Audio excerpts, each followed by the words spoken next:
Hello, and welcome to Elementary Greek. I'm Dr. Gunn, and I'm the professor for this course. This is going to be an introductory lecture introducing you to the Greek alphabet. Before you can really learn anything about the language, you need to get the Greek alphabet down. And it's my hope that you'll be able to work through this lecture and digest the material and have it well in hand before we actually begin the semester. And for that reason, I'm recording this video so that you can have access to it and work through it. What I'm going to be doing is working through the book by Philemon Zachariou titled Reading and Pronouncing Biblical Greek. And this is volume 2, which comes just before the main textbook we'll be using for the course, which is volume 3. And for this lecture, I want to work through chapters 1 and 2 with you, dealing with the alphabet and pronunciation. Let me mention here, just by way of introduction, that you will find basically 2 ways of pronouncing the Greek alphabet. One way, which has been very, very common for many years, is known as Erasmian pronunciation. This was introduced in the time of the Renaissance and was a manufactured way of pronouncing Greek, which really bears not a lot of similarity to the way modern Greek is pronounced, nor, we believe, to the way Greek was pronounced in the 1st century when the New Testament was written. So the other approach is to pronounce Greek according to the modern Greek pronunciation, which many scholars today believe was very, very similar to the way Greek was pronounced in the 1st century. This is known as historical Greek pronunciation. Sometimes it is known as Kine Greek. So we're going to refer to it as historical Greek pronunciation. And if you have previously learned something about the Greek alphabet, you may find that the material we present here sounds a little bit different than what you're accustomed to. But we will pursue this matter of historical Greek pronunciation because it's my belief that this most closely resembles the way Greek was actually pronounced in the 1st century by the Lord Jesus, by the Apostle Paul, by Luke, Peter, James, and other authors of the New Testament. And that will help us tremendously in our learning of New Testament Greek. So let's jump right into this. To begin with, the alphabet itself is simply a way of representing graphically or by writing the sounds of the language. Not all languages in the world have alphabets. In fact, today, some missionaries, when they go into countries to try to promote the gospel and bring the Bible to people, have to invent an alphabet for a language, then teach the people how to read their alphabet. One of the earliest alphabets we know historically was, in fact, the Greek alphabet. The origins of the Greek alphabet are not known precisely, but we believe it came to us from Phoenician, about 1000 BC. Perhaps one of the earliest alphabets invented was, in fact, the Hebrew alphabet. There have been some recent archaeological discoveries in the Sinai Desert, the south of Israel, which show that early Hebrews may have begun to invent ways of representing the sounds of their language, beginning with graphic symbols that depicted pictures that looked like the sound they were making. What we're looking at here on this current slide is just a duplication of some of the ancient alphabets that we have. So, for example, in the first column, you have the Hebrew name. These are the names of the letters of the Hebrew alphabet: Aleph, Bet, Gimel, Dalet, He, Vav, Zayin, Chet, Tet, Yod, and Kaf. And then, of course, it goes on through to the end. The next column over shows one of the earliest written alphabets that we have on record, and that would be the Canaanite script of about 1000 BC. This would be pretty much what we're talking about when we refer to the Phoenician alphabet. So the Aleph is that kind of looks like a K. The Bet doesn't look like any English letter at all. Same with a Gimel, which is kind of a crooked line. You've got a Dalet, looks like a triangle. And when we get eventually to the Greek alphabet, we'll find that this triangle shape persists on through into Greek, even modern Greek. And then you've got one that looks kind of like a comb, another one looks like the letter Y, the next one down looks like a capital letter I, and so forth. But all of these symbols were used to represent the sounds of the language. We can move on to the next column, and we find the Phoenician script coming from the 8th century, and not too much difference, basically retaining the same shape with slight alterations. As we move into the Old Greek script, these are one of the earliest Greek alphabets we have from the 8th century BC. So most of the Greek that we have access to today, the oldest is going to come from maybe the 5th century BC, but we do have some older Greek samples. So as early as the 8th century, you see what the letters look like, and you can see the similarity at this stage between Greek and the Canaanite or Phoenician scripts. Now, the next column, this is the second to the last column, gives you the names of the Greek letters, and you'll see how similar they are to those names of the Hebrew letters. In Greek, we have the letters Alpha, Beta, Gamma, Delta, Epsilon. There is nothing that corresponds to the Hebrew letter Vav or Waw. Then we have Zeta, Eta, Theta, Iota, and Kappa, all pretty much corresponding to the letters of the Hebrew alphabet. Then on the extreme right-hand side, we're looking at the modern Greek script. And these are capital letters as you would find them in Greece today. So this just kind of explains where that Greek alphabet came from. But what we want to do is take a look at the Greek alphabet in particular in a little more detail. But still staying for just a few moments with the history, some of the most ancient Greek we have comes from ancient stone inscription. An example of such an ancient stone inscription. These letters are actually carved into stone, and these would be found largely in the classical era, but right on up through the time of the New Testament, and even after that, we find many, many stone inscriptions throughout the Mediterranean region, and even in the land of Israel that have these kinds of letters. So as you look at these letters, you'll notice that many of them look similar to English letters. In that first line, you can see what looks like an O, and then after that an N, and then after that an A. Some of them look a little bit different than English. The next one looks like a triangle. If you've ever taken a math course, you might recognize that this triangle is the symbol that's used in math to signify the difference between two numbers. So this is the Greek letter delta. After that, you have what looks like an English P. In Greek, it's pronounced more like an R. And then it looks like an I, A, N, O, N. And then notice we have another odd-looking letter.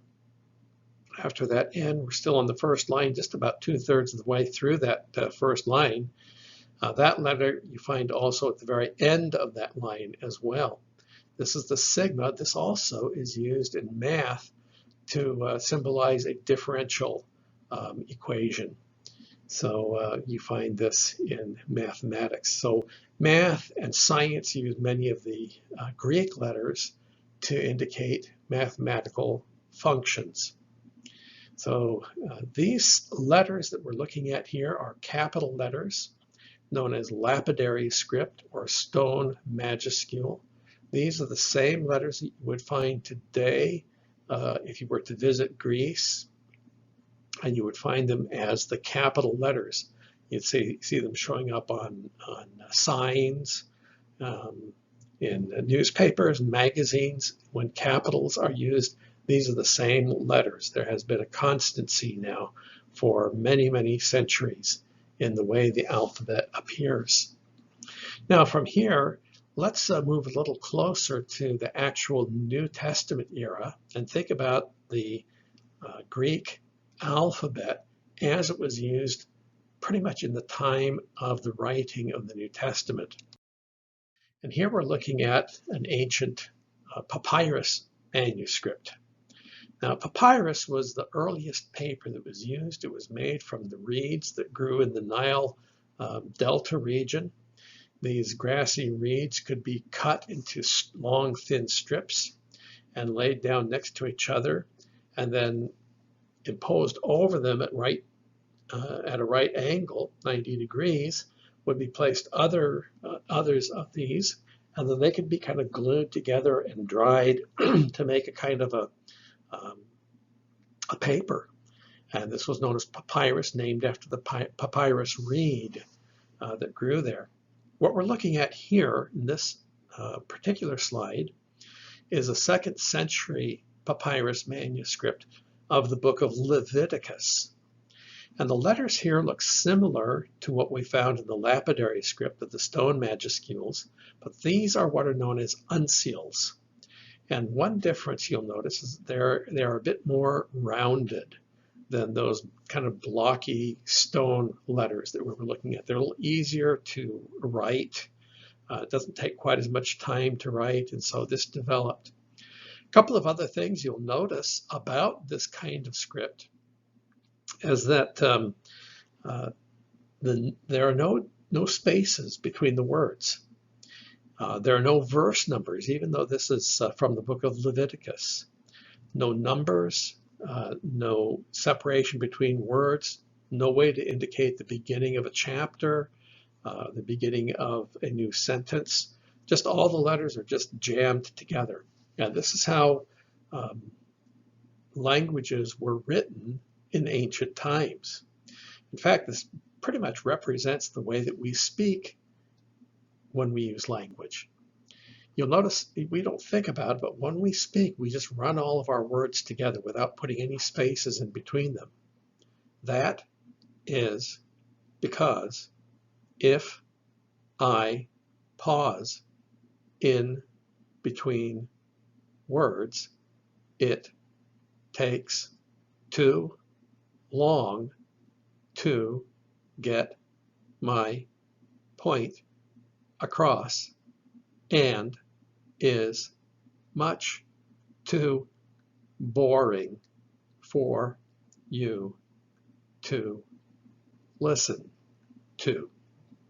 Instead, what we do is we just run all of our words together without pausing in between them usually, and you have no problem understanding that.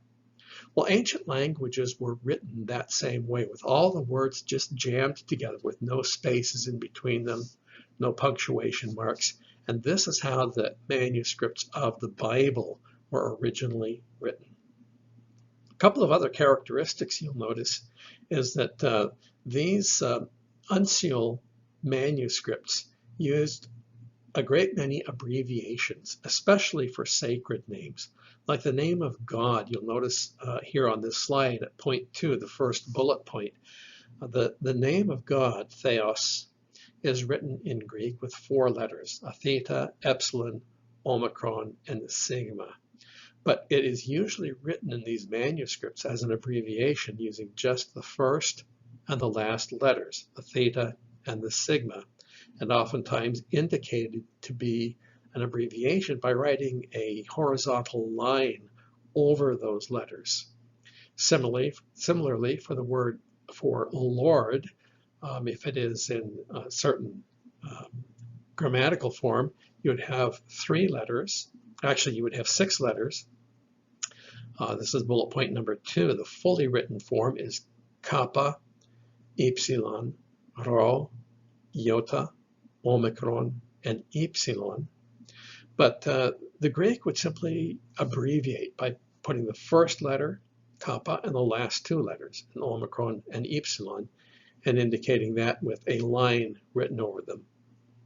When we get to the New Testament letters, documents, the same would be true of the name for Jesus. That's the 3rd bullet point. And there you find for the 4 letters eta, rather iota, eta, sigma, omega, you would find just the first and last letters, the iota and the omega, with a line written over the top of them. In the manuscript we're looking at here from the 2nd century manuscript of Leviticus, we find one of this, and that is in the word for God.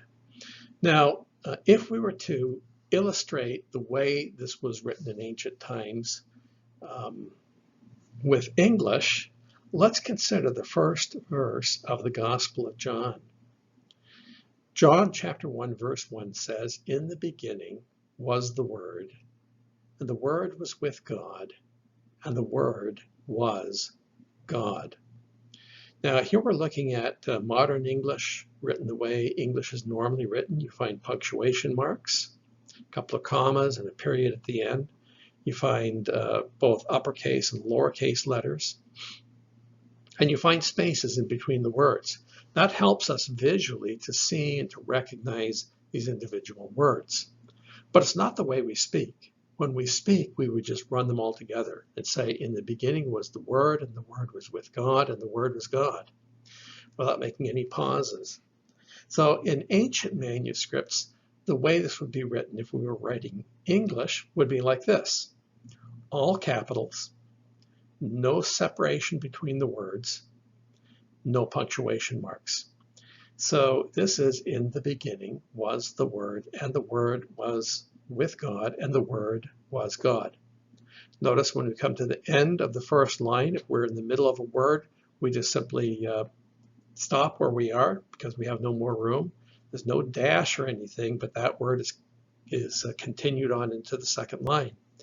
And this is how the ancient Greek manuscripts were written. Now we can make one more adjustment to what we're looking at here. And notice we have the term God occurring a couple of times in this. And so if we were to abbreviate that as the ancient Greek manuscripts would by replacing God with just GD, we would have something like this. And even with the word for word, we might recognize that as a divine name. So here we have replaced word with WRD and placed a horizontal line over the top twice, actually 3 times in this. And then the word for God we've represented as just GD with a horizontal line over the top. So this is something like what these ancient Greek manuscripts looked like. Now, as we move really closer to the New Testament era, we can look at some of the ancient manuscripts here as well. This is a 2nd century Greek manuscript. Scholars believe this comes from about the year 150 AD. This particular manuscript is known as P46. It's part of the Chester Beatty collection. And what we're looking at here is the page that shows 2 Corinthians 11:33 through 2 Corinthians 12, verse 9. Once again, we're looking at unsealed letters, just like the manuscript we saw from the book of Leviticus. Same types of letters. We've got these kind of rounded capital letters. We find abbreviations. For example, if you drop down to the 1, 2, 3, 4, 5th line, just about in the middle, you'll find a letter that looks like a W with a line over the top. And that is the abbreviation for Christ, a he and an omega. So we're finding abbreviations here for the divine names. And in 150, it's obvious that Christ was considered as divine because they used this manner of abbreviation for the name Christ. There are no diacritics, no accent marks. We'll talk about accent marks in this class a little bit later. The Greek that we'll be reading uses accent marks, but there are no spaces. There's no punctuation. We just simply have the whole section, 2 Corinthians 11:33 to 12:9, in one big block of text. Now here is that abbreviation I was talking about, where we have chi and omega. If you want to see how the capitals are spelled out, we have them here under this fourth bullet point. Spelled out as you would find it in your printed Greek texts today. We have here in parentheses, but you'll notice in the manuscript itself, it says the first and last letters of this particular name with a horizontal line indicating an abbreviation. Now, just so that you know, here is where chapter 12 starts. There's no real indication of a new chapter or new sentence, a new verse, or anything like that. These words are just all jammed right together all the way through.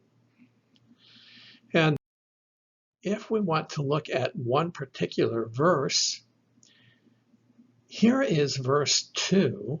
Verse 2, I have on the left-hand side of your screen both the Greek, either anthropon en Christo, proeton dekatesaron, ite en somati uk either ektos tu somatos, uk either, o theos iden, arpagendaton tiuton eos tritu uranu.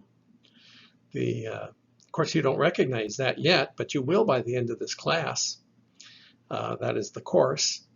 The translation, I knew a man in Christ over 14 years ago, whether in the body, I don't know, or out of the body, I don't know. God knows. Such a one being caught up to the third heaven. But now look over at the picture of the manuscript, and you'll see the verse begins here at the at the fourth line, just about at the end of the line. Again, there is no indication that you have a new verse or a new sentence or anything. These words are just all jammed together, and you see where it ends a few lines later, and where it ends, the next verse just picks up. So the verse divisions really were not even invented yet at this stage of manuscript development. Fortunately for us, the texts that we'll be working with, our printed texts of Greek, have separations between the words. That helps us a lot. And we have punctuation marks, we have capital letters and lowercase letters, and we have diacritics, accent marks, and other kinds of marks that will help us. And you can see all these over on the left-hand side of your present screen, where we have verse 2 written in Greek, and you do see those separations between the words. And you see lots of marks over the tops and beneath the letters. These are called diacritic marks, and we'll talk more about them as we go on. Here, another part of P46 manuscript in the Chester Beatty Papyrus is a page that contains Colossians 1, verses 16 through 24a. And I like this picture because it has a little better resolution than the previous one. And you can actually see around the edges of this manuscript this cross-hatching of these layers of papyrus. You can see some that go in a vertical direction, others that go in a horizontal direction. It's just a good picture showing the kind of papyrus. The reason we don't have a nice rectangular shape is that this is very old. Some of it has worn away due to just time and decay. In some cases, bugs have gotten in and have eaten this. It's organic material, and so it is subject to all kinds of problems. Fortunately for us, many of these papyrus manuscripts were found in the dry sands of Egypt of North Africa, where they had been preserved for 1,500 plus years. And when the archaeologists were digging around in those sands, they came across huge hordes of ancient manuscripts. And we have among those manuscripts many which preserve for us the early writings of portions of the New Testament. So from here, I want to get right into the Greek alphabet itself. So far, this has all been introductory, but now I want to get into the alphabet. This is what I want you to learn. We have on this slide the entire Greek alphabet. You'll notice there are 24 letters in the Greek alphabet. And they are simply numbered 1 through 24 in that first column, just so we can refer to which one we're looking at. The second column are the capital letters. The capital letters are used in modern Greek.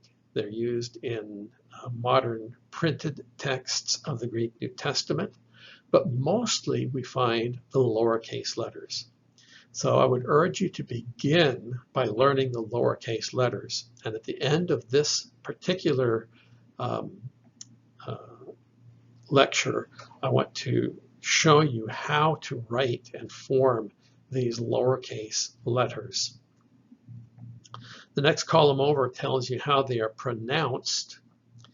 You have like A, next to that, the word art, that uses the letter A in a word that approximates the pronunciation of this Greek letter. And then over in the last column, you have the name of the Greek letters. So take a look for a moment at the third column, the lowercase Greek letters.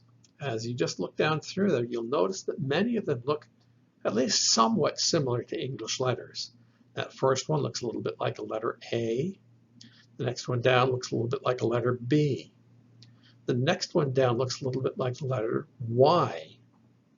Below that, letter number 4 looks like the letter D, only with a crooked stem. We write D with a straight stem. Next one down looks like the letter E. And so these all are approximately like those English letters, and that will help us make the sounds. If you've ever tried to learn the Hebrew alphabet, you know that there is very little between the Hebrew letters and the English letters that looks similar.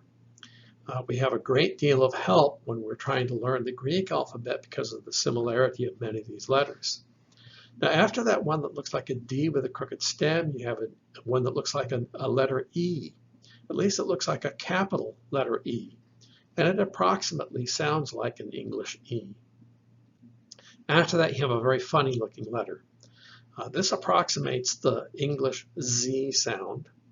And if you use your imagination enough, you can almost get a Z out of that letter. The next one is going to cause a little bit of problem because it looks a little bit like the English letter N. You'll notice the capital looks like the letter H.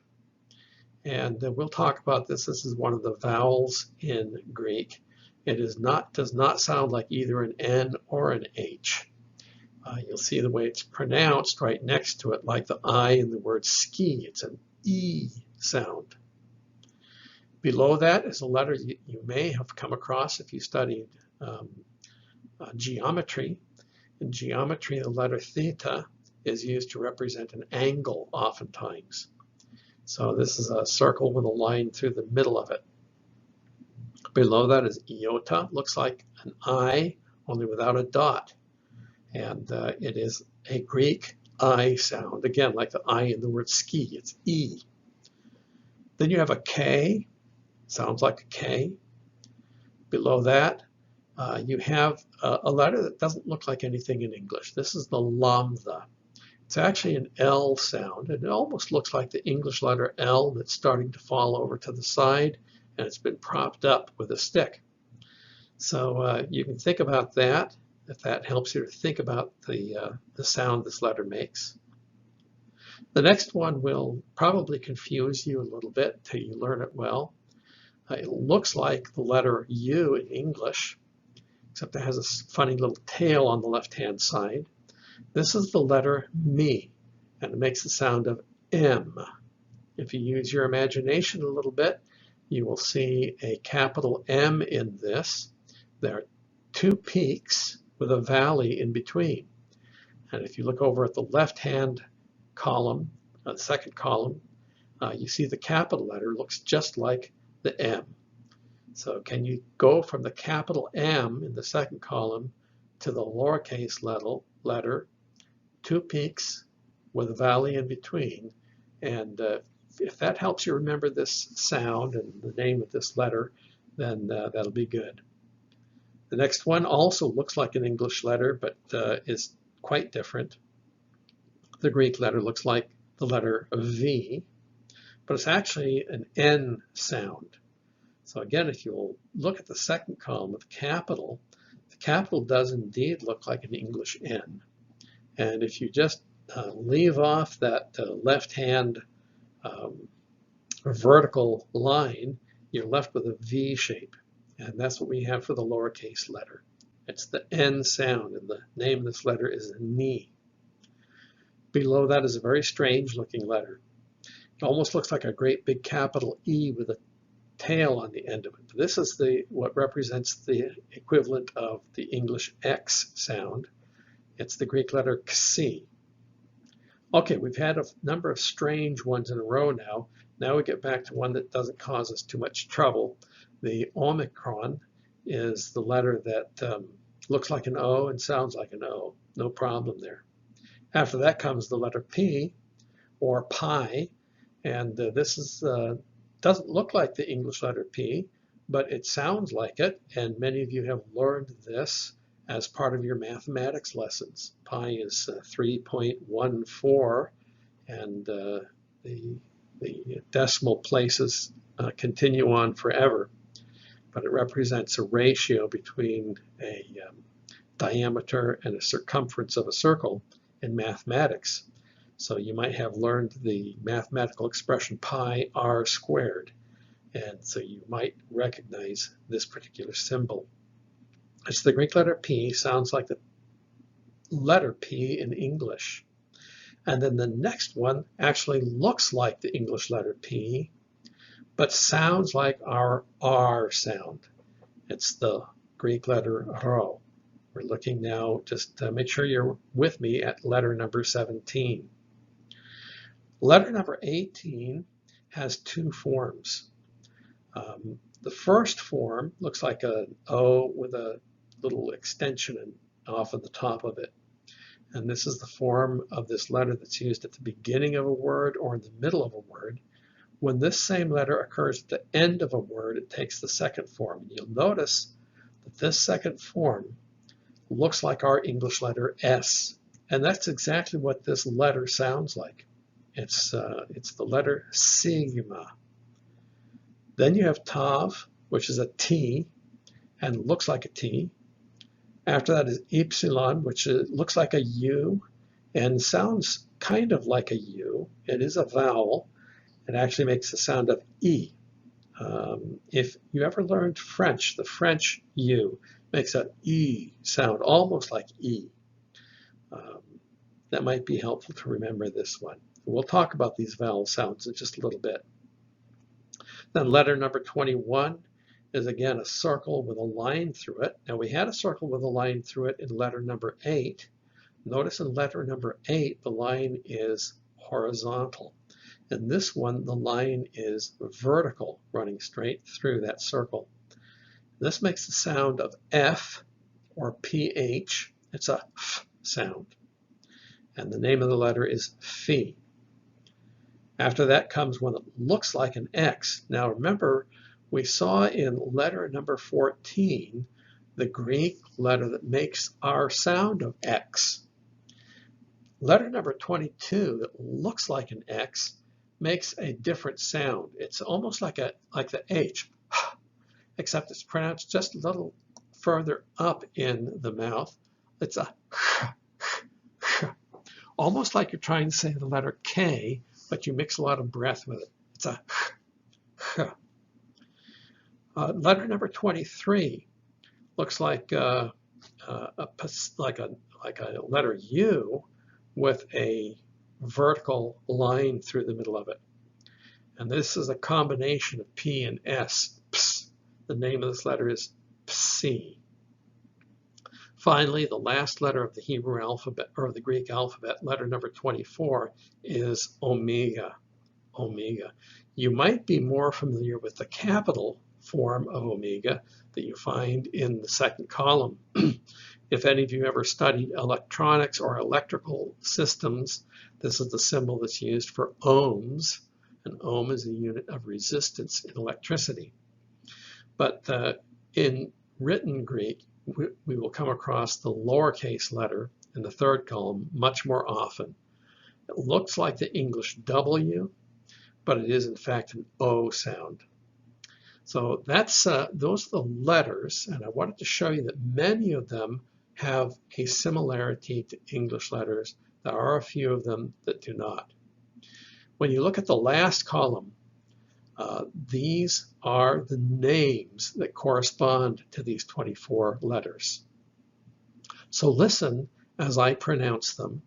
I'm going to run through the entire list once. Then I'll run through it a second time, pausing for a moment after each one to give you an opportunity to repeat it after me. Okay, so first of all, quickly through the entire list: alpha, beta, gamma, delta, epsilon, zeta, eta, theta, iota, kappa, lambda, mi, ni, xi, omicron, pi, rho, sigma, tau, epsilon, phi, chi, psi, omega. All right, now I'm going to read through it, and I'll pause for just a few moments after each one, and you repeat the sound after me. If you're in a room and other people are here, don't worry about it. No need to be embarrassed. You're trying to learn. Just say it out loud and repeat it after me as best you can. All right, ready? Here we go. Alpha, beta, gamma, delta, epsilon, zeta, eta, theta, iota, kappa, lambda, mi, ni, xi, omicron, pi, rho, sigma, tau, epsilon, phi, chi, psi, omega. All right, how did you do? If you need to, you can back up this movie and go through this list again. And I would suggest that you go through it a number of times, practicing this, trying to get down the names of these letters. And as you say the names, as you get used to the names, then look over at the third column at those lowercase letters as you say them, and try to associate the name of the letter with the actual written form of the letter. So these are the 24 letters and the sounds that they make. Now let me go on to mention a couple of other kind of peculiar things about these letters.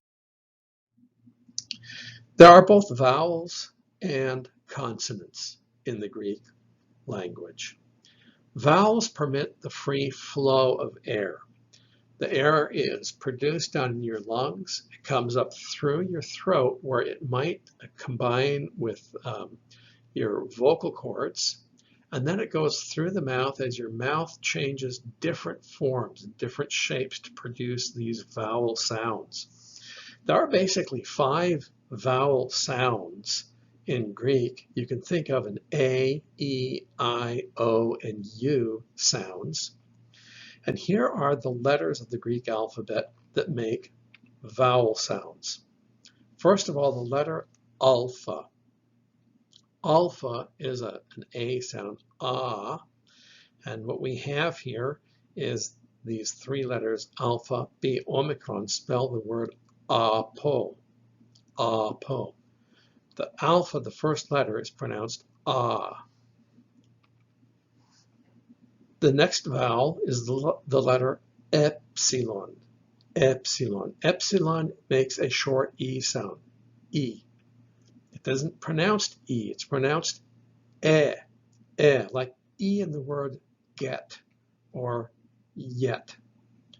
Here we find the word, the Greek word epsilon, lambda, pi, iota, sigma spells the word elpis. And the beginning sound here is the epsilon, elpis. The third vowel is the letter iota. Now, iota makes an I sound. When I say I, I'm not thinking about I like in many English words or even the way we say the English letter I. This is a phonetic I. Think of the I in the word ski, S-K-I, ski, where the I makes the sound E. This is the sound of this letter iota, it's E. Or think of the I in the word police, P-O-L-I-C-E, police. There the I makes the sound E. This is what we call a phonetic I, and it makes the sound E. So here we're looking at a Greek word made up of iota, sigma, omicron, sigma. Now here's the sigma letter. You remember a few moments ago I pointed out that it can take two forms. It takes one form when it occurs either at the beginning or within a word.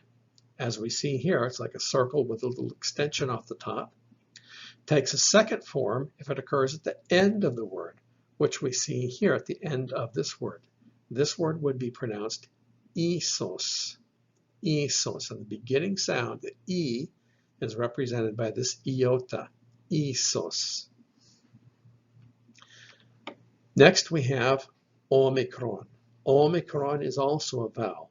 Now omicron looks like an O and it sounds like an O, O. So here we have the word spelled omicron, ni, omicron, mi, alpha. And it is pronounced onoma, onoma. Notice there are two omicrons in this word.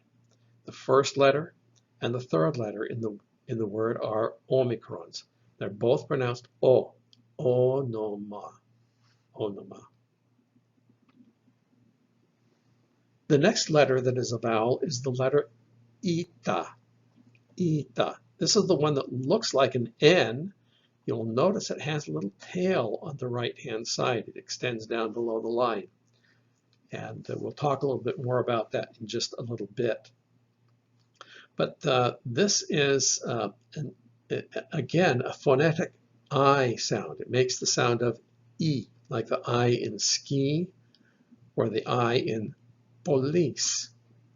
And you'll notice the Greek word that we have here begins with the letter mi, making an M sound, and then you have this eta, making the E sound. So this would be pronounced me, me. The next vowel letter in the alphabet is epsilon. Epsilon looks like the English letter U, but it is pronounced E. E. It is another phonetic E, phonetic I sound. Notice the word we have here, a very common word you'll find many, many times in Greek. It's the word that actually translates into English as Lord. So it is spelt with a kappa, epsilon, rho, iota, omicron, sigma. So you'll find the second letter is our epsilon, giving us the E sound. This word is pronounced Kyrios, Kyrios. Then one last vowel letter in the alphabet is the word or the letter omega, omega.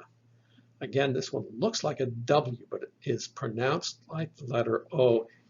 There's no distinction between Omicron and Omega. They both are pronounced the same. They both are O sounds. So in the sample word we're looking at here, you'll notice the first letter is this word phi, or the letter phi. That makes the F or the PH sound. After that, we have the O sound coming from omega. And notice once again that final form of sigma. By the way, that final form is sometimes called the final sigma, or it is known as terminal sigma. Final sigma or terminal sigma. Sounds exactly the same as the other way sigma is pronounced. But in this letter, in this word rather, the middle letter gives us the O sound coming from omega. And this is pronounced phos. Phos. So these are the vowel letters. As we look at them, notice that there are 3 of them that all make this same phonetic I sound. And there is a tendency towards this sound in Greek known as either itacism or ioticization, because the basic letter that makes this sound is iota.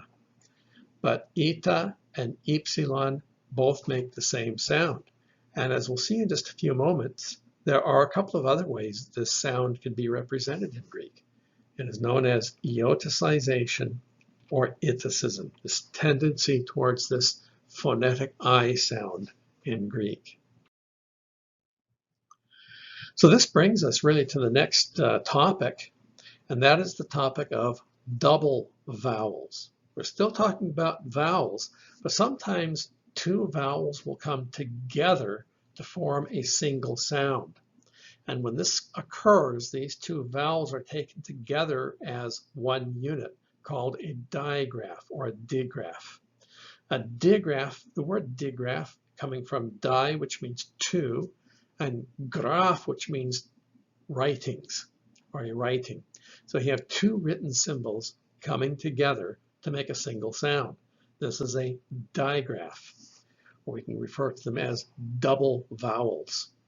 So there are a number of these in Greek. The first that we'll look at is the combination of alpha and iota. Now the alpha makes the sound of a, iota makes the sound of e. You might look at that and think this would be pronounced I-E, but it's not. When these 2 come together, they blend together to make the sound of e, a short e, like the e in the word bet. E, alpha, iota, e.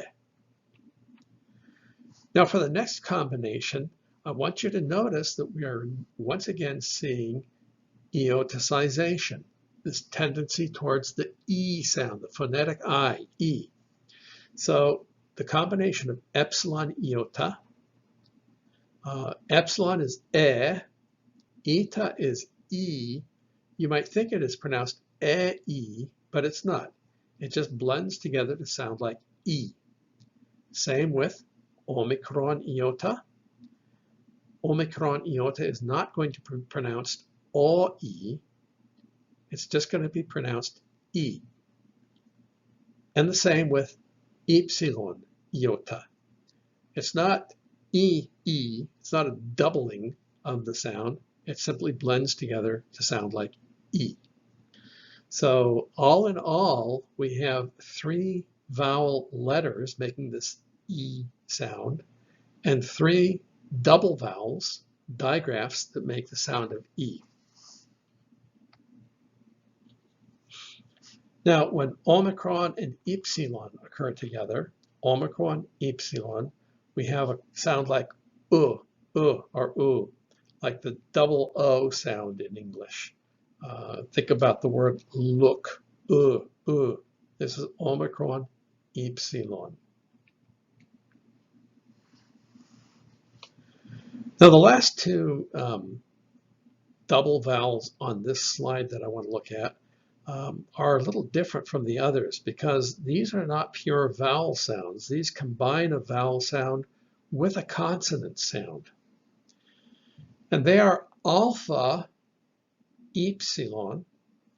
When this combination occurs, the alpha is pronounced like alpha, and the epsilon is pronounced either like a V or an F.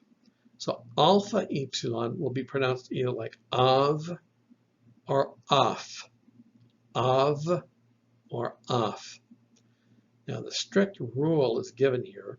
It's of before theta, delta, gamma, lambda, mi, ni, rho, and zeta.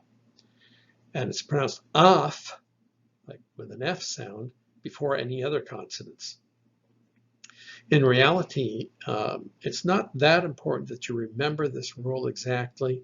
When you actually try to pronounce it, it'll come out sounding right, either of or off. And the next combination is very similar to this. Epsilon, epsilon. When epsilon comes before an epsilon, again, the epsilon is going to be pronounced either like a V or an F. The epsilon will retain its sound, so this combination will be sounded either ev or F. Ev or F. So again, ev before theta, delta, gamma, lambda, mi, ni, rho, and zeta, and F before all other consonants.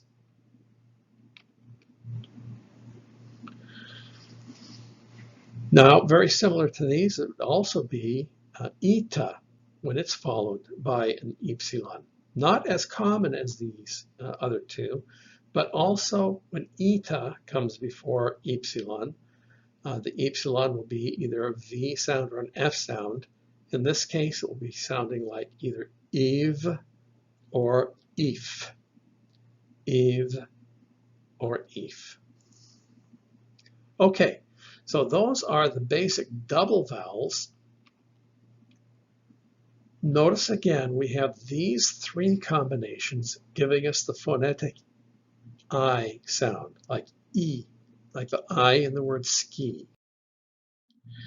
So if we put all of this together, the eticism or eoticization, this phonetic I sound can be represented in 6 different ways in Greek, either by the letter iota, eta, or epsilon, or by the vowel combinations epsilon iota, omicron iota, or epsilon iota. So you'll pronounce these exactly the same way. It's that phonetic I sound, the E sound. Now from here, let's move on and think about the other kinds of letters. These are consonants, I should say, the other kinds of sounds. Vowels, again, allow the free flow of air, beginning from your lungs, being forced up by your diaphragm, through your throat and mouth, out into the open air. Those were vowels. We were just looking at them. When it comes to consonants, we're talking about sounds that consist of either the stoppage or the restriction of the flow of air. And that air restriction or stoppage can occur at any of 3 general areas in the mouth cavity. So you'll notice that you have over on the left-hand side the bullet points: labials, dentals, and velars. Labials refers to consonants that are pronounced at the lips, coming from the Latin word for lip, labia. So we have the lips involved in these particular consonants. Second bullet point, dentals. And as you might imagine, the word dental refers to the teeth, just like when you go to the dentist to work on your teeth. Some consonants are formed by stopping or restricting the flow of air at or near the teeth. Sometimes right at the teeth, sometimes just behind the teeth. And then a third classification of consonants are the velars. The velars are those that consist of restriction or stoppage of the breath further back on the palate. Now, at the roof of your mouth, you have a forward part of the palate, which is the hard palate. It's a kind of a bony structure. Right behind that, you have a soft palate, more of a fleshy part of that palate. And then just behind that hangs down at the back of your throat, the uvula. Some people refer to this as the punching bag of the throat, because it looks a little bit like a punching bag. So all of this is actually the velar region of your mouth, and some consonants are formed at the velar region, and they're called the velars. Now, linguistically, we can also talk about pharyngeals, which are pronounced down in the throat, and laryngeals, pronounced even further down in the throat, but we're not going to talk about those. There are no actual letters in Greek that represent pharyngeals or laryngeals. Now, you do have those letters in Hebrew if you're studying the Hebrew alphabet, but in Greek we don't have those represented. The sounds are there, but we just don't have letters to represent them. But let's think about these three kinds of consonants, and we'll begin with the labials. Labials, again, are pronounced at the lips. These are the letters P, Vita, Phi, Mi, and Psi. As you pronounce these, you'll notice that your lips are either pressed together or are very close together, restricting the flow of air. Think about it with me. The letter P. Say the letter P. P. P. To do this, you must press your lips together. You allow the air to kind of build up in your mouth, and then it explodes forth. P. P. The next letter, Vita, makes the sound of the English V. So to do this, you put your lips together, but you allow the air to kind of squeeze through them. V, V. It's V. So this is a labial that allows the squeezing of the breath. Similarly, the next one, the letter Phi, is almost exactly like Vita, except the difference is that with Vita, you engage the vocal cords. V. With Phi, you do the exact same thing as with Vita, only without engaging the vocal cords. So it is F, F. Since both of these letters have breath associated with them, they are referred to as aspirates. All aspirate letters have some breath with them. The first one, P, is referred to as a stop because it doesn't have any breath associated with it. It's just the P, P. So P is a stop, a labial stop. Vita is a labial aspirate, but it's also what we would call a vocalized labial aspirate because it involves the vocal cords. The letter Phi, F, is a voiceless labial aspirate. So we can classify each of these sounds according to what part of the oral cavity is involved and whether it's a full stop or whether it's squeezing air, whether there's breath with it, and so forth. Take a look at the fourth one here, the letter Mi.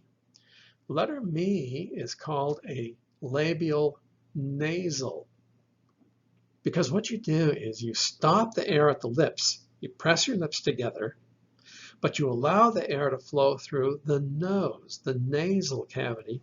This is what makes it a labial. It is a nasal labial, and it is pronounced like the letter M in English. Mm.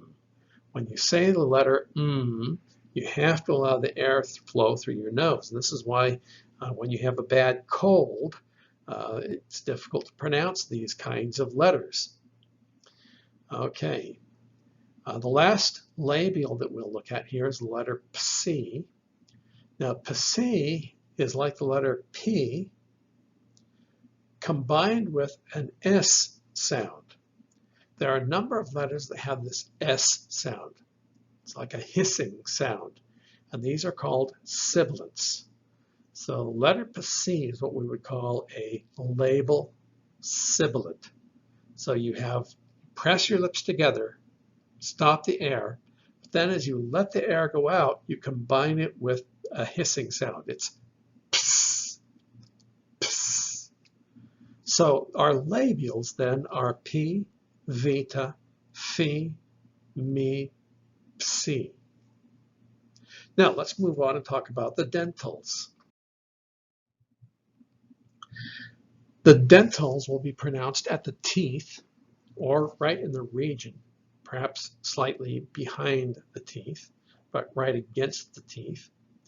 And again, we'll find that these are either a stoppage of the breath or a squeezing of the breath. It might be mixed with aspiration. We might have a nasal form of these. We can have a sibilant form of these. The letters that are dentals are these: taf, delta, theta, ni, and sigma. Let's begin with taf. Taf is a dental stop. You place your teeth together. In fact, you might place your tongue against your teeth to kind of seal off the air. So the breath from your lungs is coming out, but it's stopping. It's not going out until you pronounce the letter. You simply let the breath out and it sounds like t, t. This is taf. Delta is similar to taf. It's also a stop, but the difference is that with delta, you have the vocal cords involved, and it's slightly aspirated as well. So it is th, th. You place your tongue against your teeth, and you're going to kind of squeeze the air out through with some breath. It's aspirated, but you're also engaging the vocal cords. So it is a voiced dental aspirate, to be technically correct. Th. Now, delta and theta are almost the same, with this exception. Looking at the third letter now, under the dentals, the theta, that's the tall circle with a horizontal line through the middle. Theta is almost like the delta, except that it is voiceless. You do not engage the vocal cords. So theta is like the TH without the vocal cords. It's th, th, th. So it's dental, it's aspirated, and it's voiceless. Now consider the next letter here under the dentals, the one that looks like an English V. Again, remember this is letter ni. Ni corresponds to the English N. And this is a dental nasal, a dental nasal. So like we had with the labials, we had me.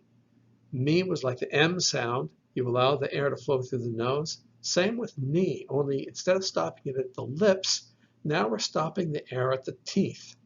So you place your teeth together, put your tongue against the teeth to seal them off so no air flows through. But you allow the air to flow through the nasal cavity.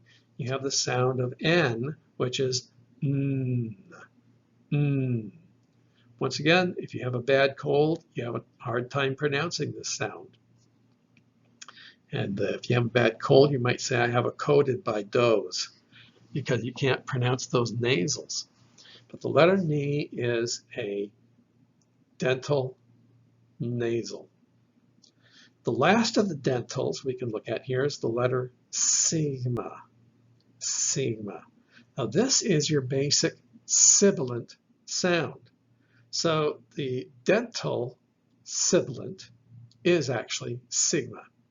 It's going to be aspirated. You're not stopping the air, but you're placing your tongue behind your teeth and you're squeezing the breath out through here without engaging the vocal cords. So you have s, s.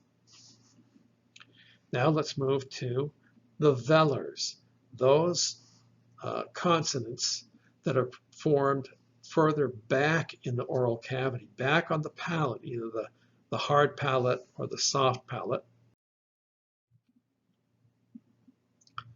back in this region, and we have the letters kappa, yama, he, and xi. 4 Greek letters that are all velar. So consider the first of these, kappa. To make the sound of kappa, you raise the back of your tongue up towards the back of your hard palate, and you stop the breath there.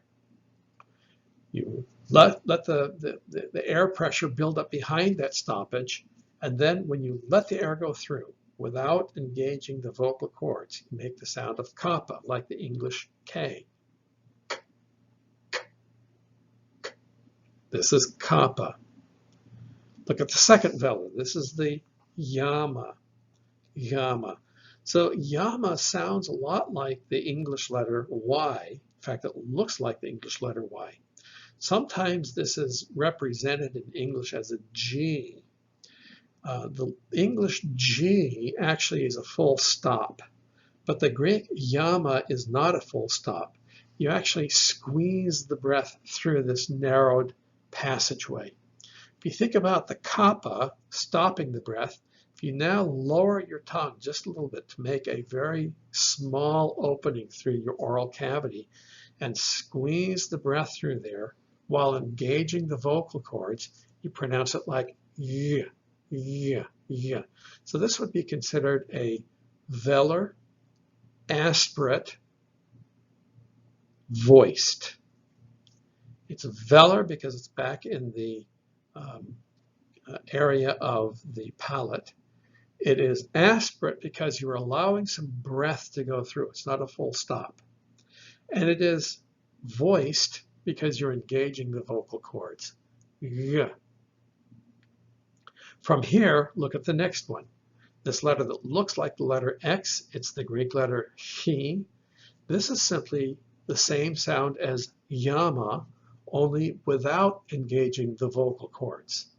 So again, if you squeeze the air through that narrow opening towards the back of your hard palate, and you allow the breath to squeeze through without vibrating your vocal cords, it comes out like it's almost like the sound of the English letter H, which is actually H is pronounced a little further down in the throat, but the yama is up in the velar area. Yeah, yeah. Very much like the English Y, but the he now is voiceless. The final letter that is velar is the letter xi. Xi is an odd-looking letter. Looks a lot like a capital letter E, and but it has an extra little tail down on the bottom. But it makes the sound of the English letter X. This is actually a sibilant sound. It has a hissing sound connected to it. It is, if you think of it this way, a kappa followed by a sigma. It's a k-s, and it is not voiced. You simply pronounce like a K and an S sound together. K-s, k-s. So this is called a velar sibilant, and it is voiceless. So here are the basic consonant sounds. Now, I need to talk about a few other combinations. When we talked about the vowels, we had some vowel combinations. We also have some of these consonant combinations, especially when it comes to the velar consonants. Chiefly among these, I want to think about the letter yama. Yama. When yama is combined with a second velar, the first yama is going to sound like what we have in English as ng, nga, followed by that second velar. Let me show you what I mean. A yama followed by another yama is going to sound like the ng in the word finger, nga. So take a look at the Greek word we have written here. Alpha, gamma, yama, epsilon, lambda, omicron, sigma. All right, the alpha is an A sound, ah. The two gammas are going to give us an NG sound. The epsilon is a short E, eh. Next you have lambda, which is an L sound. Then an omicron, which is O. And following that is sigma. There's the terminal form of sigma. This gives us the word angelos, angelos, the Greek word for angel. And so in English, the NG is reproduced with a soft G sound. But the Greek word is actually angelos, angelos. And the NG is coming from that double yama. Think about yama, kappa. With this combination, again, the gamma is combined with the kappa to give an NG sound, nga, nga. So look at our Greek word, spelled alpha, gamma, kappa, alpha, lambda, eta. The alpha is an A sound, ah. Then the gamma, kappa gives us the NG sound, nga. Then another alpha, ah, a lambda, which is an L sound, l, and the last letter, eta, that's one of our vowels that makes the phonetic E sound, phonetic I, E. So pronounced all together, this word is angali, angali. Next, think about yama, he. When yama comes before he, you have the NG representing the first yama, and then the he giving us the h sound. So it's So this Greek word, epsilon, lambda, epsilon, gamma, he, omega. All right, the epsilon makes a short E sound like eh. Lambda makes an L sound, la. The next epsilon makes an eh sound. Then we have our combination, gamma, he, going to be followed by an O for the omega. So this word is pronounced elencho, elencho. One more combination with gamma would be gamma with kasi. Remember the kasi is your X sound. It's that velar sibilant. So here, the initial gamma will be an NG sound, followed by KS. So look at this word in Greek, epsilon, lambda, epsilon, gamma, xi, iota, sigma. So in this word, the first epsilon is a short E sound, eh, followed by a lambda, which is an L sound, followed by another epsilon, which is the short E sound, eh. Now we have our combination, gamma, xi, giving us a nch.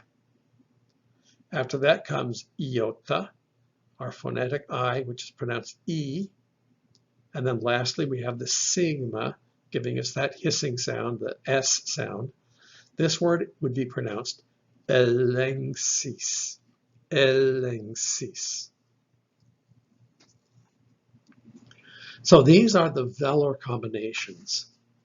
Now there are just two more consonant combinations I need to mention to you. They are mi followed by p and ni followed by t. Now notice both mi and ni are nasal consonants. Remember we talked about mi being a labial nasal, ni being a dental nasal. And this has an impact on the sound of the following letter. when me and P come together, it's pronounced not like p, but the P gets softened into the sound of the English letter B, b. Now there is no letter by itself in Greek that makes the same sound as the English letter B. The vita is aspirated to a V sound.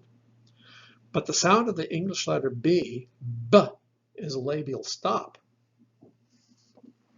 In Greek, when P follows me, the P actually becomes vocalized. So it's b, not p, but b. So in the first Greek word following this combination, notice the P, epsilon, then our combination, me, P, followed by omega. Okay, the P is a P sound. The epsilon is a short E, eh. Our combination, me, P, will sound like MB. And then the omega on the end is an O. This word is pronounced pembo, pembo. You should not pronounce the P like a normal P. It's not pempo, it's pembo. Can you hear the difference? Pembo. Another example of this me-P combination is the next Greek word, epsilon, me, P, lambda, omicron, kappa, eta. Again, epsilon, short E sound. Now our me, P is going to give us the MB sound. After that, the lambda is an L sound. Then omicron is an O sound. Kappa sounds like K. And the last letter, E, is our phonetic I. It's the E sound. All put together, this word is pronounced embloki, embloki. Now the other combination here is ni tav, at the second bullet point on this slide. Ni tav. Normally the tav is a voiceless dental stop, t. But when it follows the ni, it becomes a voiced dental stop, like the English letter d. There is no Greek letter that by itself makes the sound of the English D. But when it follows the letter ni, the T is transformed into our D sound. It's a voiced dental stop. So ni tav is like an ND. Nd. Consider this Greek word. Alpha, ni, tav, iota. When we look at that, we think about the pronunciation. The alpha is a short A sound, ah. Then we have our combination, ni, tav, going to give us ND, nd. And then lastly, the iota gives us our phonetic I, the E sound. Put all together, this is undi. You would not pronounce it unti. The tav actually gets softened or vocalized, and it is pronounced then undi, undi. Okay, so these are the combination consonants. So now that we have gone over both the vowels and the consonants, I'd like for us to consider how to write the actual written alphabet. Just before, here's a note about these last two combinations. In modern Greek, words that begin with me, vita, will begin simply with a B sound. It should be me, P. Me, P, make the B sound without pronouncing the me. And the ni, tav will begin with a D sound. But you don't have this in Biblical Greek anywhere. That's just in modern Greek. So that first bullet point under the note, my apologies, that should be me, P, not me, vita.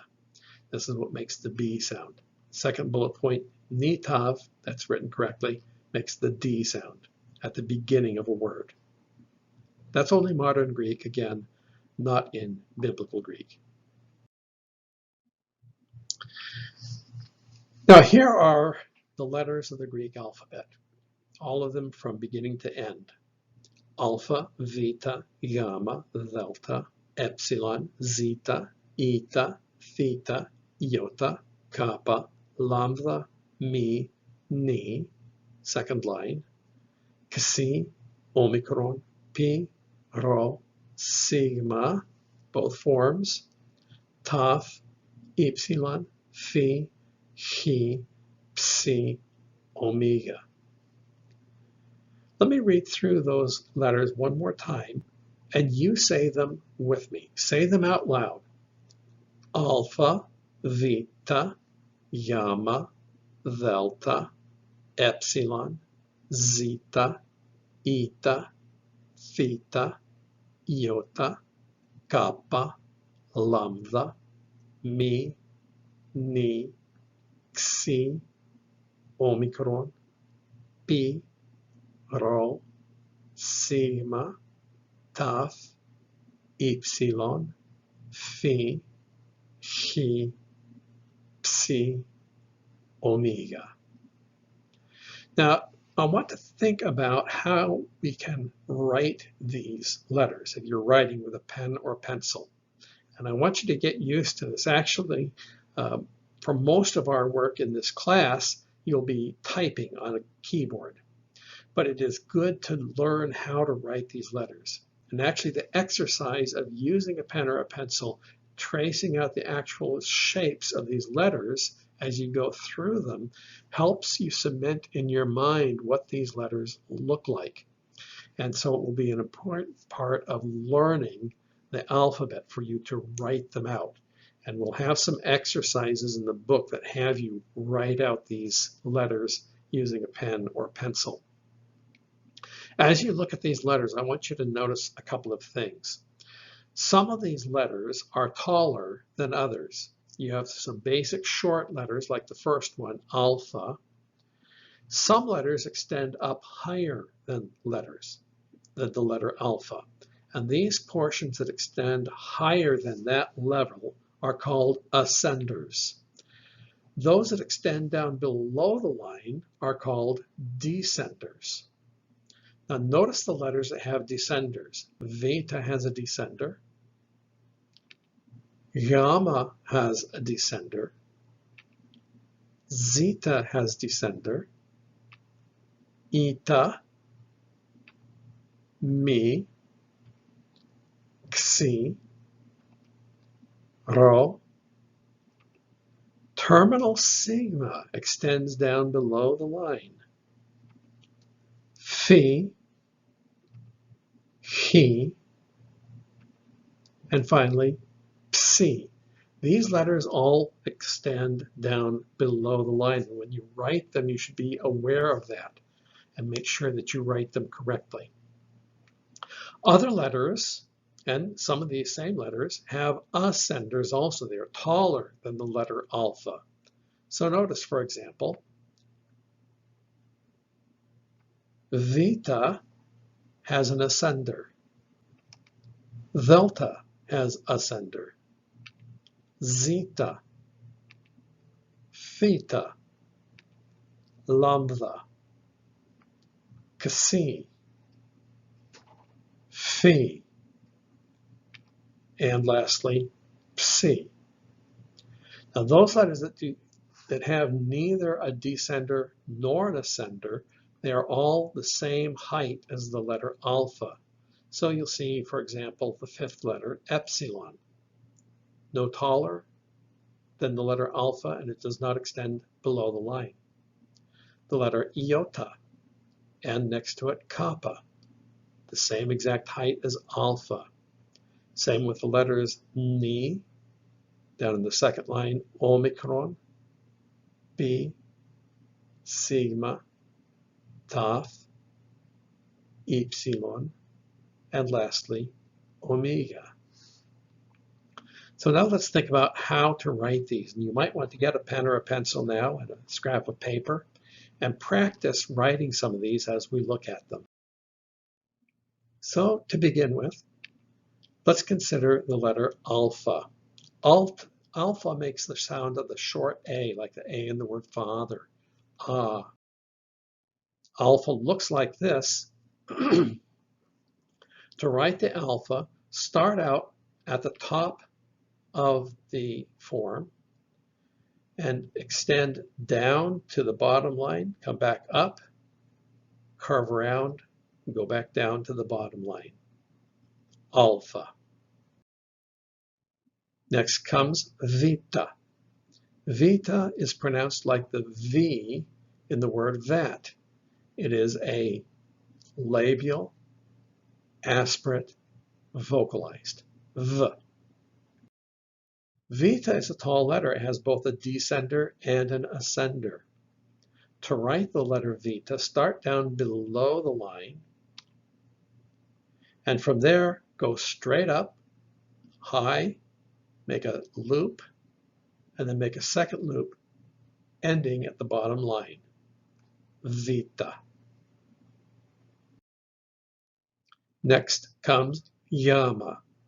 Yama sounds like Y in the word yet. Y. It is a velar consonant that is vocalized, but it is not a stop. It is aspirated. Y. To make the letter yama, we will use one pen stroke without lifting your pen from the paper. You'll start at the top line. From here, come swooping down below the bottom line with just a very slight loop, crossing again at the bottom line and ending up at the top line. Yama.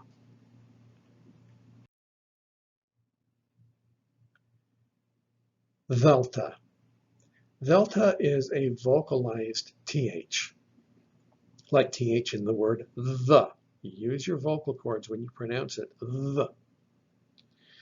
Delta looks like the letter D, only the upright stem is crooked. To make the letter delta, start up above the top line. This is your ascender. You're going to make a big, lazy S shape and then just close up the loop like this.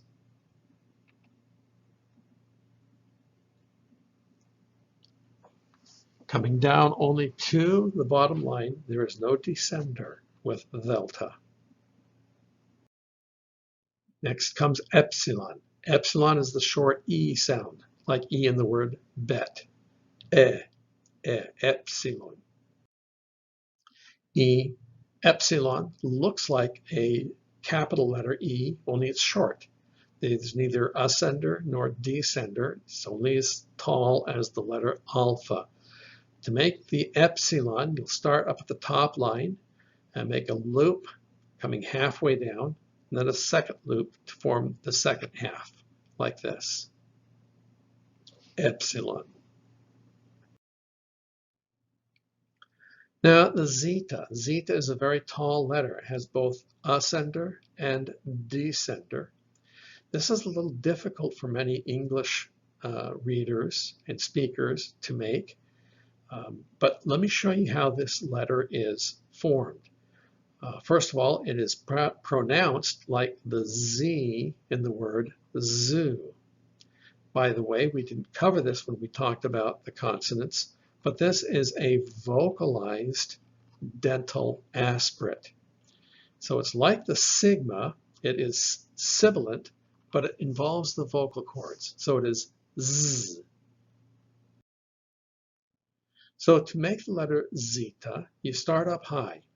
You're going to make a short horizontal line and then reverse direction, coming kind of swooping, curving down to the bottom line. Then you're going to curve around in reverse direction to put a tail on it.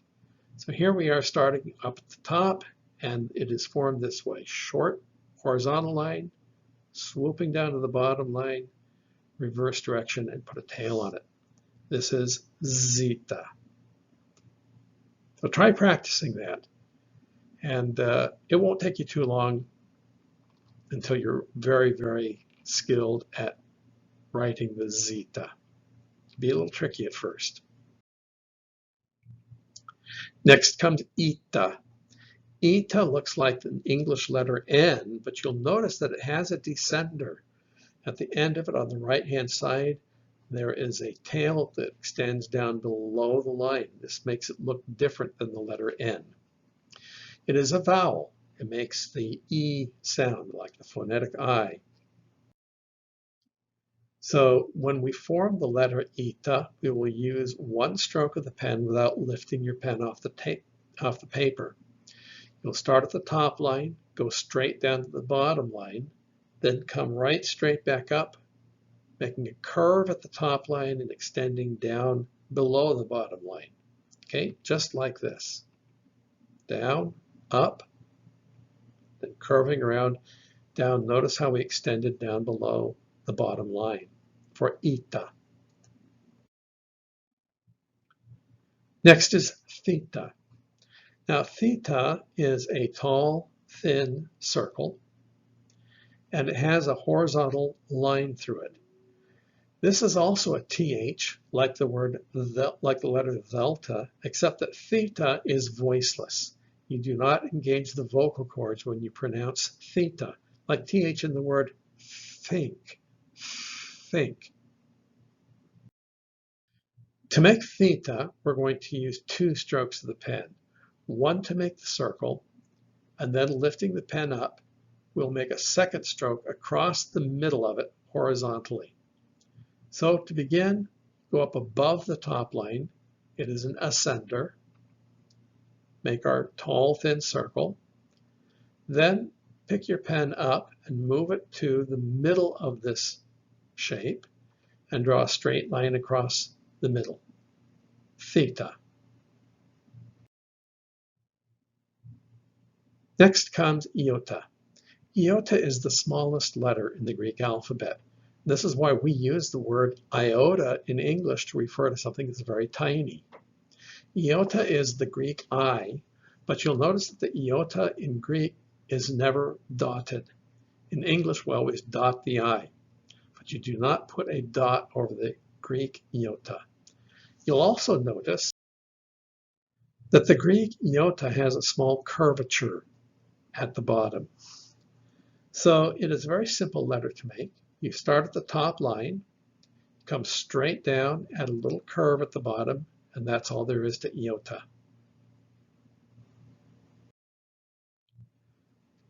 Kappa. Kappa looks like the English K. Looks kind of like a capital letter K, only it's shrunken in size. The lowercase English K has an ascender. The Greek kappa does not have an ascender or a descender. It is just the same height as the alpha. It is pronounced like the K in keep. K, k. It is a velar, voiceless stop. K. To make kappa, we'll use two strokes of the pen. The first is to make this vertical line from the top line to the bottom line like this. Then picking the pen up, moving to the top line again and over to the right, we'll simply come into our first line and end up down on the bottom line. You can come straight down to the bottom line, or you can make a nice elegant curve as I've done here. The curve looks nice, and you'll often see that in printed texts. Lambda is the Greek equivalent of the English L, and it looks a little bit like an L that has started to topple over to the left, and so somebody put a stick under it to prop it up, keep it from falling over.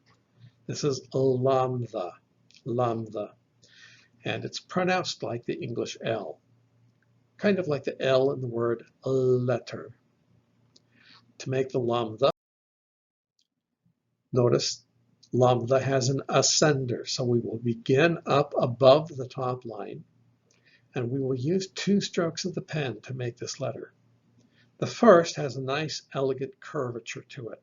a line slanted slightly, like it wants to fall over. Then pick your pen up and make the second stroke to prop up this line, just like this. That is lambda. Next comes me. Remember from our earlier discussion, this is the labial nasal, pronounced by putting the lips together and forcing the air through the nose, like M in the word moon. The letter is called me, has two peaks and a valley in between. Now, this letter has a descender, and we will begin below the bottom line. And we will make this letter with one stroke of the pen without lifting your pen up from the paper. It will extend beginning below the bottom line. We'll go straight up all the way to the top line, then reverse directions, come back down to the bottom line, curving around, going back up a second time to make this second peak, stopping at the top line, coming back down again to the bottom line with a little curvature to it, like this. Up, reverse direction, curve around, back up, and then finish on the bottom line. Me. Then comes the letter ni. Ni looks like the English V, but it's pronounced like the N in the word noon. Once again, this is the Greek dental nasal. It's dental, it's formed at the teeth, it forces the air through the nose, the nasal cavity, like N in the word noon. To form the letter ni, you start at the top line. We will make this with one stroke of the pen without lifting the pen from the paper. And notice that there is neither ascender nor descender.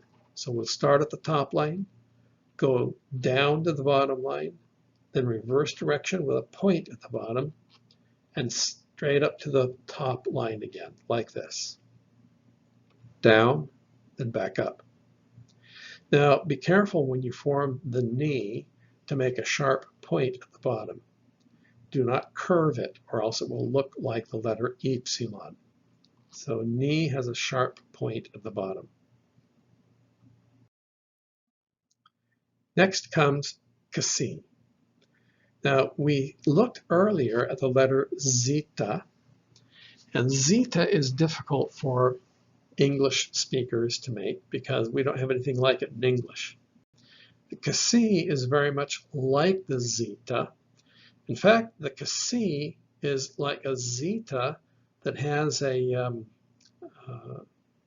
dip halfway through it. I'll explain that in a moment. But kasi is the X sound, like X in the word ox. It is your velar stop that is sibilant. It's a velar sibilant. X. So kasi is a tall letter, like zeta, has both ascender and descender. And if there was not this little dip halfway down the letter kasi, if it just went smoothly through, it would look almost exactly like the zeta. But to make kasi, we'll start up above the top line, make a short horizontal line, reverse directions, make one loop with a stop halfway down, a second loop down to the bottom line, and then add a tail onto the bottom. This is the letter kasi. After kasi comes omicron. Omicron, of course, is very simple to draw. It looks just like the English letter O. It is not as tall as the theta. Theta also had a circle, but it was a tall, skinny circle. Omicron is no taller than the letter alpha. It is just as tall as it is wide, and it makes the sound of the English letter O. So to make the omicron, you start at the top line and you just simply go around in a circle. You can go clockwise, you can go counterclockwise, and it really doesn't matter. I'll illustrate it this way, going in a counterclockwise direction. But if you like to go the other direction, that's absolutely fine. Omicron. After Omicron comes P. The P is the labial stop that is voiceless. There's no use of the vocal cords, like the P in the word put, put. Now, the letter P is familiar to most English speakers because of the pi r squared formula. And it is two vertical lines with a horizontal hat over the top of it. And to make it, we will simply use 3 strokes of the pen. It is no taller than the alpha. There is no ascender. It stops at the bottom line. There's no descender. So it's a small letter, but it does take 3 strokes to make it. So we'll start up at the top line, and we'll go straight down to the bottom line. Now you'll notice here I've curved it slightly to the left, and you're welcome to do that. For the second stroke, move over to the right, again starting from the top line and coming down to the bottom line. Once again, I have curved this slightly to the right. This is an elegant way of making the letter P. After that, when we come to make the top part, the hat on the top of it, we move over to the left up near the top, and notice again I'm going to make a nice elegant curvature to this. This is a nicely written P. In actuality, when you're writing Greek, you're more likely to speed up your writing and just make 3 straight lines like this.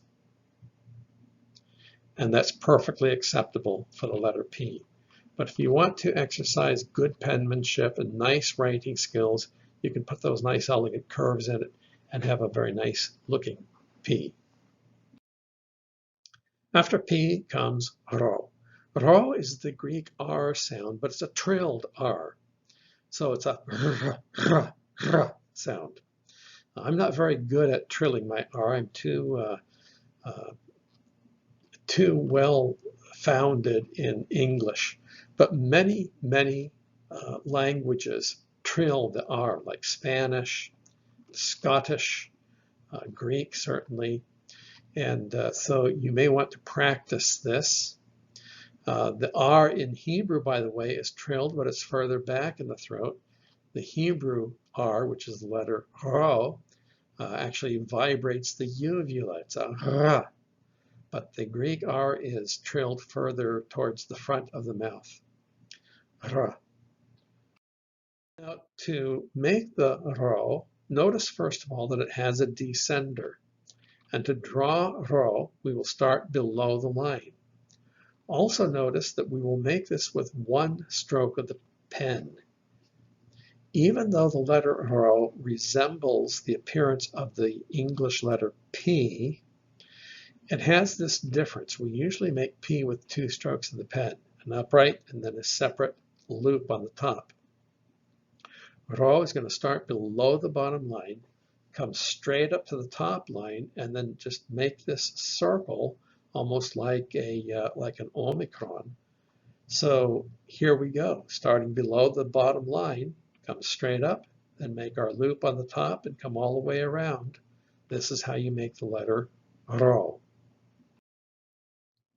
After Rho comes sigma. Now remember, sigma is the one letter in the Greek alphabet that has 2 forms.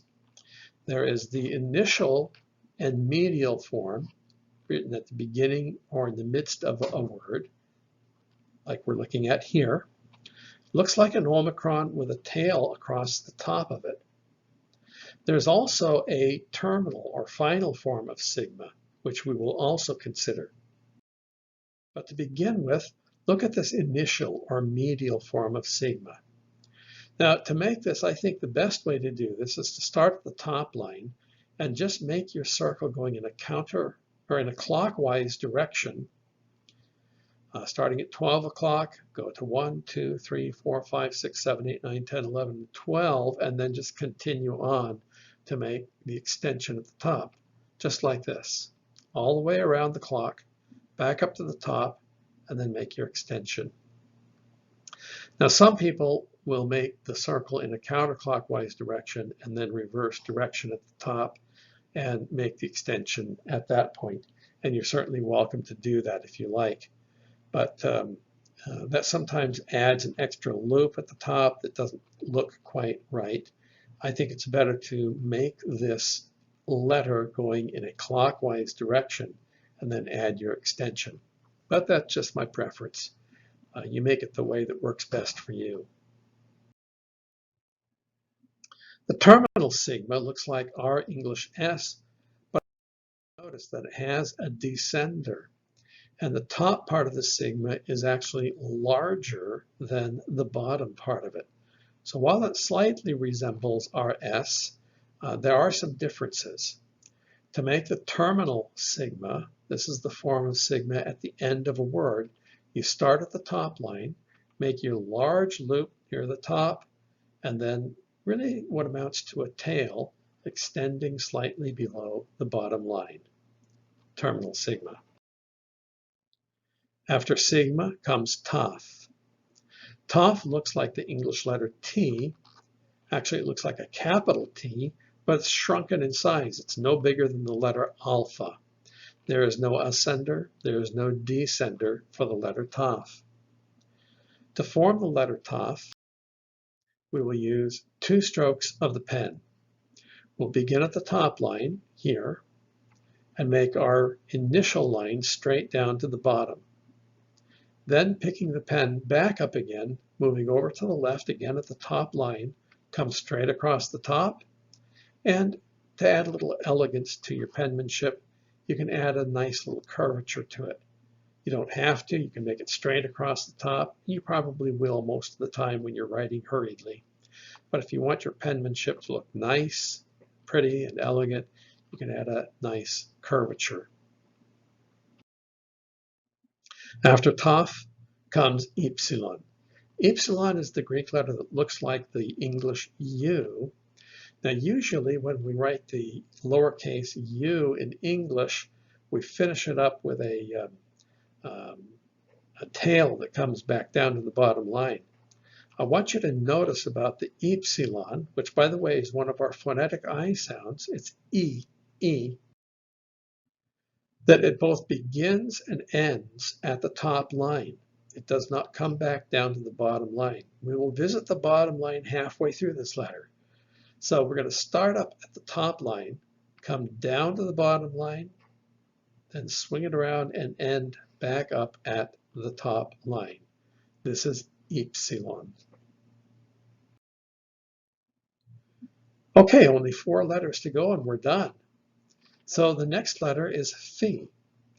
Phi will require 2 strokes of the pen. This is the aspirated labial voiceless consonant. It's labial because it's pronounced at the lips. It's aspirated because it has breath mixed with it.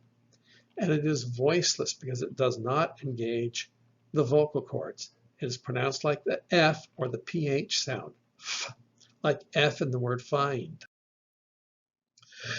It will require 2 strokes of the pen to make this letter phi. The first starts at the top line, makes what looks like an omicron. Then the second stroke will come above the top line, and this will have both an ascender and a descender coming straight down vertically through the middle, extending down below the line. This is the letter phi. After phi comes chi. Chi is that voiceless velar aspirate. Almost like the CH in the Scottish word loch, loch. So the chi